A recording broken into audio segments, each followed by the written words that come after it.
नोएडा में software engineer युवराज मेहता की water logging में डूबने से हुई दर्दनाक मौत के मामले में अब राष्ट्रीय हरित प्राधिकरण यानी कि एनजीटी ने स्वतः संज्ञान लेते हुए सख्त रुख अपनाया है।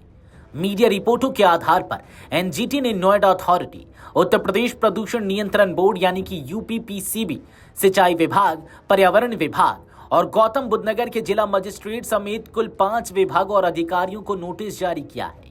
एनजीटी ने सभी संबंधित पक्षों से अगली सुनवाई से पहले हलफनामे के जरिए जवाब दाखिल करने के निर्देश दिए हैं। इस मामले की अगली सुनवाई 10 अप्रैल 2026 को होगी।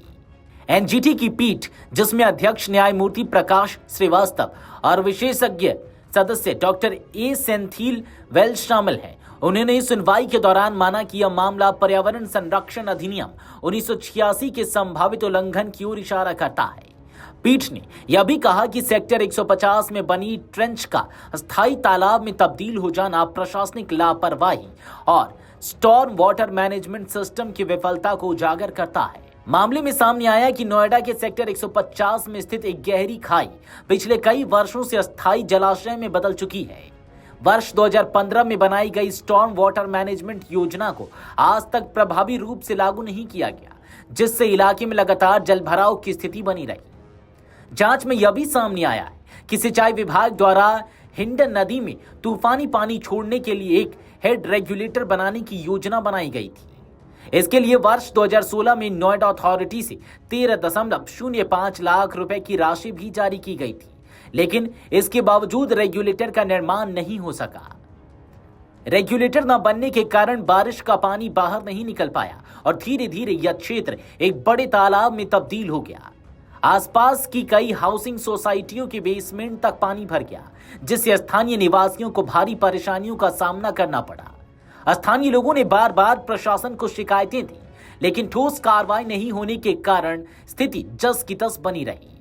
युवराज मेहता की मौत 20 जनवरी 2026 को उस वक्त हुई जब कोहरे के कारण उनका रास्ता भटक गया और उनकी कार पानी से भरी गहरी खाई में गिर गई। यह जमीन पहले एक निजी मॉल परियोजना के लिए आवंटित की गई थी, लेकिन पिछले करीब 10 वर्षों से यहां बारिश का पानी और आसपास की सोसाइटियों का गंदा पानी जमा होता रहा।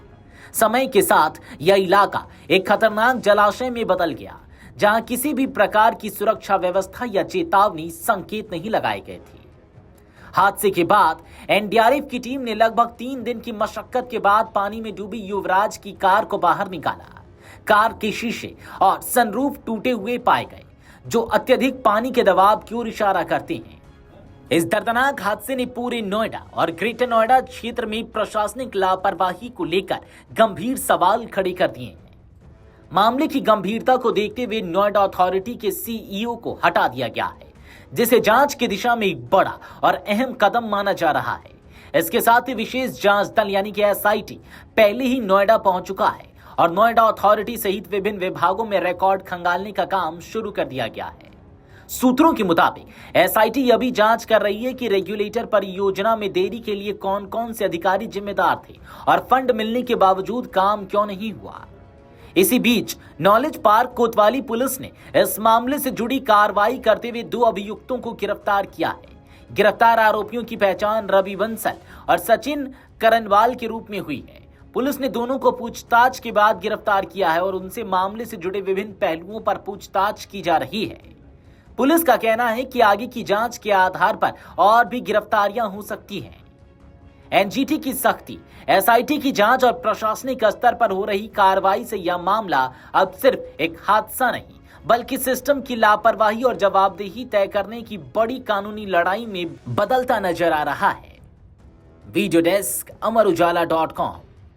अगर आप ये वीडियो YouTube पर देख रहे हैं तो हमारे चैनल को सब्सक्राइब कर बेल आइकन दबाएं और Facebook पर देख रहे हैं तो हमारे पेज को लाइक करें।